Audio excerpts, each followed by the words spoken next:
বিসমিল্লাহির মাননীয় সদস্যবৃন্দ, এখন আপনাদেরকে সংবিধান সংস্কার পরিষদ সদস্য হিসাবে শপথ বাক্য পাঠ করানো হবে।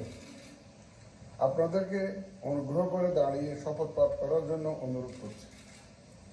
উল্লেখ্য যে আমি শব্দটি উচ্চারণের পর মাননীয় সংবিধান সংস্কার পরিষদের সদস্যগণ ডট চিহ্নিত স্থানে নিজের নাম পাঠ করবেন।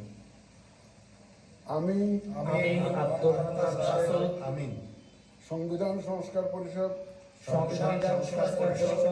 সদস্য হিসাবে সশ্রদ্ধ চিত্তে শপথ করিতেছি যে আমি যে কর্তব্যভার গ্রহণ করিতে যাইতেছি তাহা আইন অনুযায়ী ও বিশ্বস্ততার সহিত পালন করিব।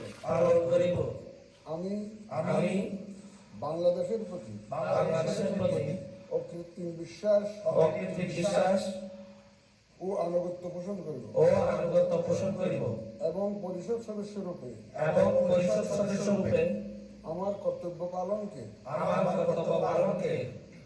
ব্যক্তিগত স্বার্থের দ্বারা প্রভাবিত হইতে দিব না।